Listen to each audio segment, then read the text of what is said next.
Sveiki, čia Kotaro ir būtent nuo praėjusių metų pabaigos aš pradėjau gido darbą, gidavimą ir vedu ekskursijas po Japonijos miestus, kaip po Kyoto, po Osaką, po Tokiją ir net po Japonijos provincijas, kaimus ir taip toliau. Ir tada galite daugiau sužinoti apie Japoniją, apie vietas, kurias tik vietiniai japonai žino. Ir apie kainą. Pagrindiniai tai kainuoja 100 eurų vienam žmogui per dieną. Bet jeigu būsite daugiau nei 3 žmonių grupėje, tada tai kainuos 250 eurų per dieną. Na tada, jeigu norite gido Japonijoje, tada man parašykite asmeniškai žinutės per Instagramą, Facebooką arba net elektroninį paštą.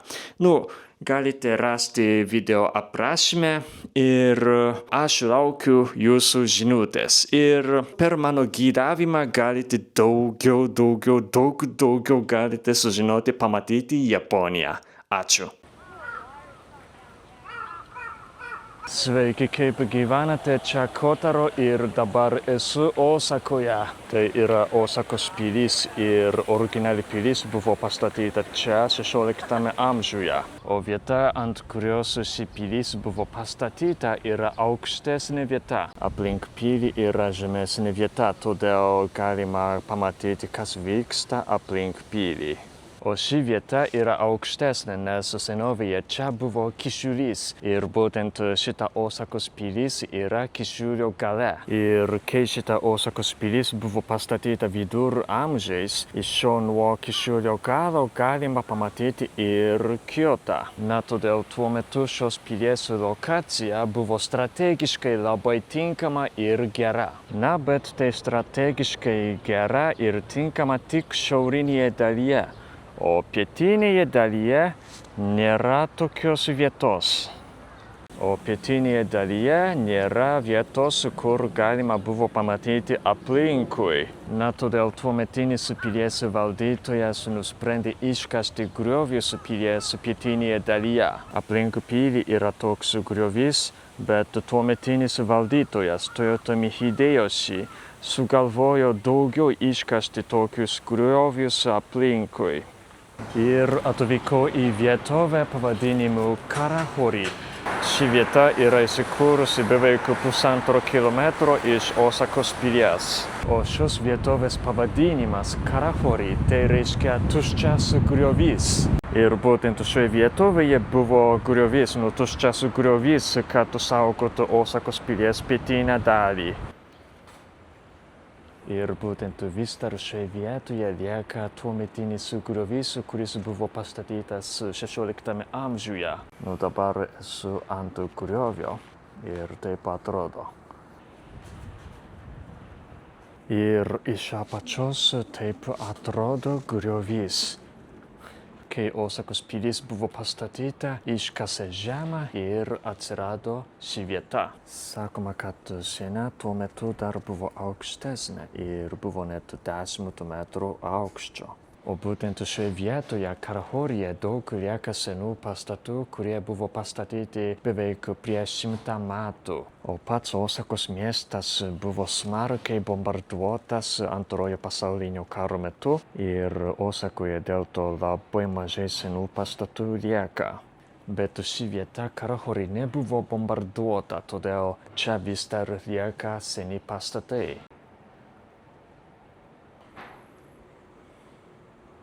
Ir pastaruoju metu tokie seni pastatai buvo rekonstruoti ir paversti kavinėmis, parduotuvėmis ir restoranais ir taip toliau. O būtent čia yra stilinga kirpykla. Ir čia yra Karahori pasažas arba turgus, kur vietiniai gyventojai ateina apsipirkti. Prieš pasažą yra baras ir dar ten yra tailandiečių virtuvės restoranas, o čia būtent yra šlaitas.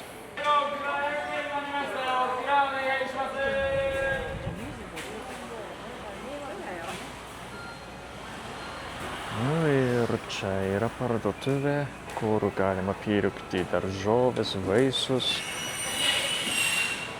Ir išėjau į gatvelę ir kaip matote, čia stovi senas pastatas. Ir man atrodo, kad šis pastatas irgi senas. Yra gražus pusiau medinis pastatas.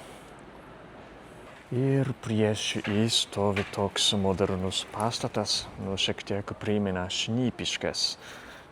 Ir čia stovi labai stilingas pastatas, kaip matote, ant stogo auga net žolės.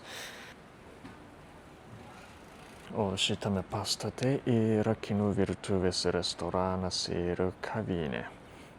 Ir čia yra knygynas. Labai įdomus stogas.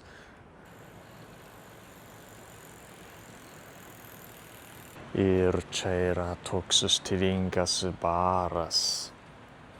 Ir čia yra tokia gatvelė ir abipus gatvės yra seni pastatai. Labai jauki vieta.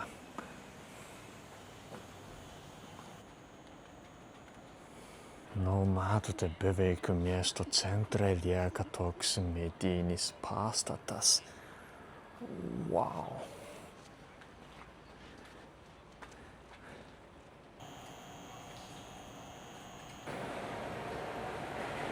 Šioje vietoje yra daug tokių stilingų kavinių, restoranų, parduotuvių. Ir čia pardavinėja prekės pagamintos iš jūros dumblių. Taip atrodo, iš jūros dumblių padaryti. Ir mes tokius dalykus valgom su ryžiais. Su ryžiais labai skanu. Ir čia yra sultinys iš jūros dumblių. Gražiai atrodo.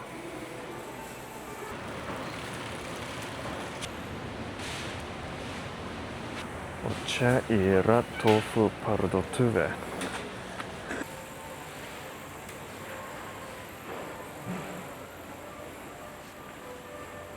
O čia yra seni mediniai pastatai ir buvo restaurauti ir dabar juose yra kavinės, restoranai ir parduotuvės.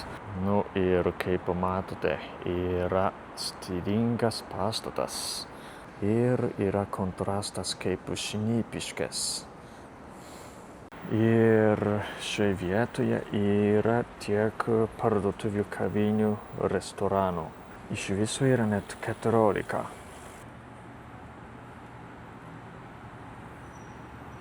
Ir galima išeiti į tokią vietą. Čia yra sodas. Wow, kaip gražu ir ramu.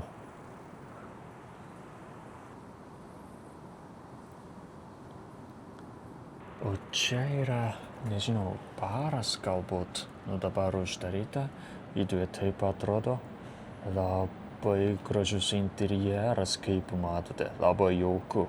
Čia, nežinau, turbūt priklauso kaviniai ir, nežinau, turbūt galima čia gerti kavą arba valgyti kažką. Wow. Kaip, kokia įdomi vieta.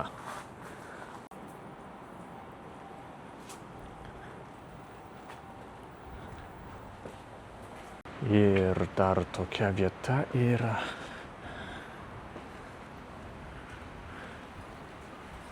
Čia labai gražus žaluma.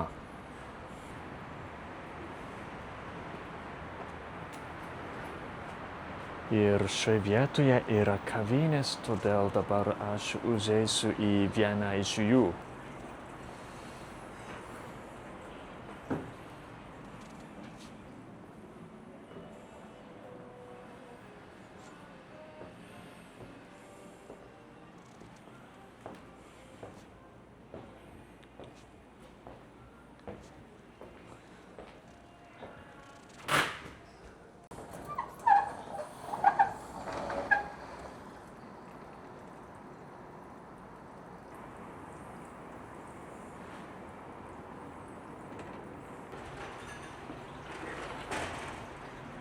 Nežinau, ar čia yra atidaryta, čia galima valgyti blynus.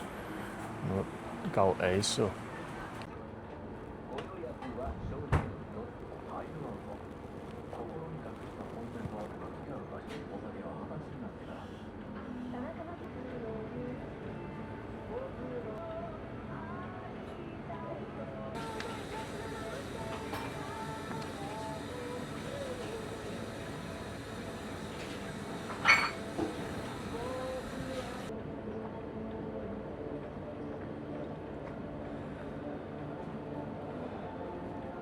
Buvo labai skanus blynas ir gera kava. Labai gerai pailsėjau.